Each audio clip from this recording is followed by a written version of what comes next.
Questions? I'll just want to share something. I have a cousin, a very good friend of mine, who's a pastor.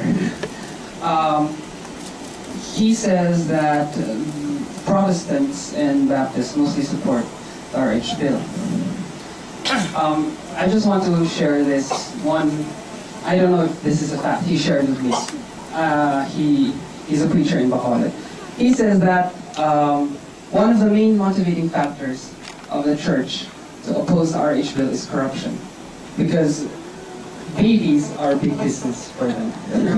He shares of priests which tell their congregations to just, don't go to City Hall to process the papers of your new baby. Just go to me, pay me 300 pesos or 400 pesos, and I'll do all the work.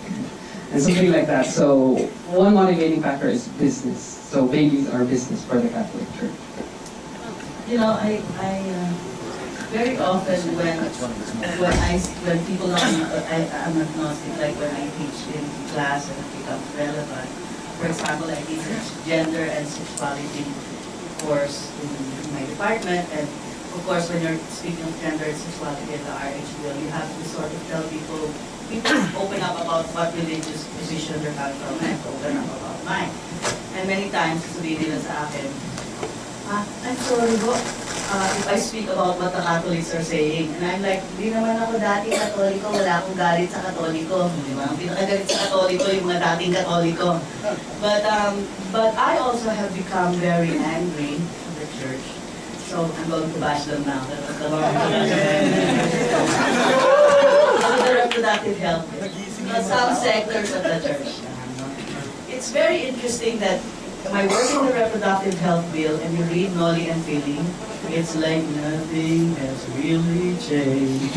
May Jose Rizal please come back, please. Rewrite.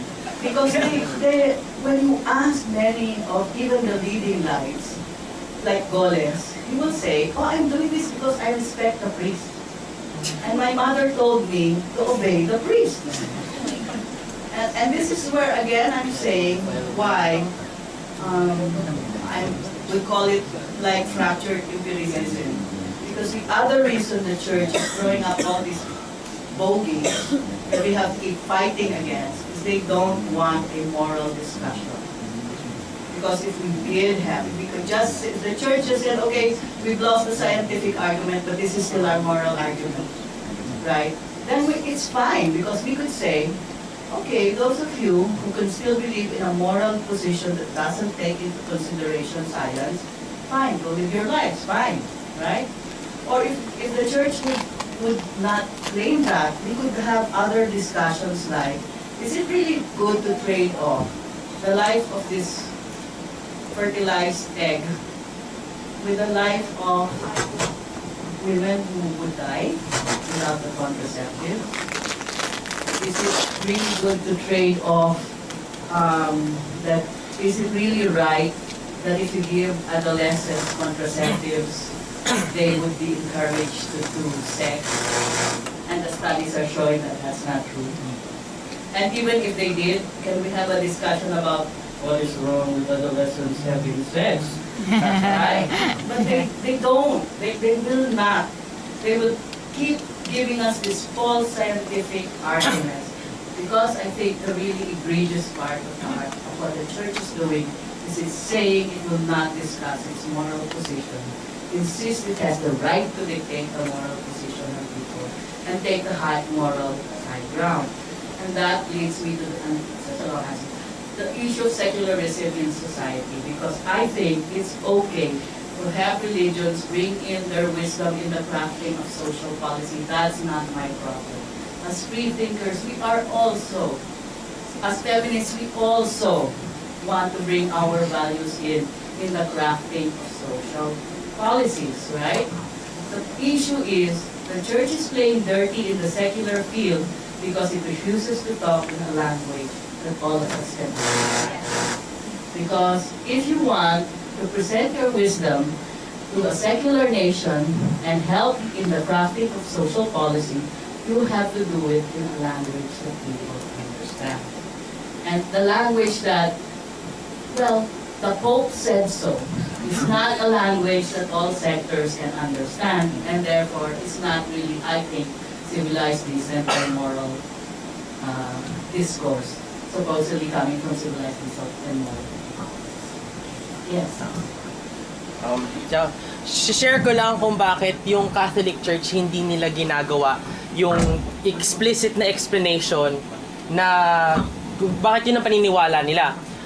The basis of the Catholic Church in their philosophy is natural law based on Aquinian, tapos supported by a Platonic ideal of the existence of truths. So basically their point of view is not reachable by all people. And once they do introduce that into the public field, they are opening themselves to a very wide range of philosophical attacks that they cannot defend.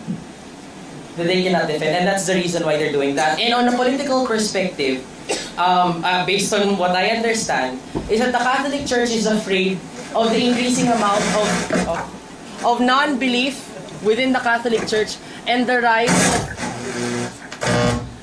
rise of other kinds of belief within the Christian sector, specifically the rise of Protestantism, the rise of kinds of Protestant faiths that appeal to the youths. So in terms of power, they are losing their hold on the minds of the people. And that's what they're doing right now. And the reason why politicians cannot outright combat these churches is that they rely on the churches and the people who support them for their votes.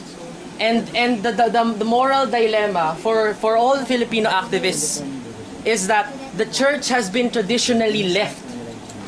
And they are in terms of movements, EDSA, my goodness, that the church has played a very strong part there. That is why a resolution to this on the RH bill is so hard to reach, is because both sides are very much dependent on the church. That's all. That's very good, but just that to point out when we argue this issue with our policymakers, politicians, the good news is the support is holding steady in Congress. Enough people are going to vote to pass it up to now, but this is always, we've been at this for 7 years, so there's always a last minute process. But the support is holding steady, and one of the reasons it's steady is, you know, the polls.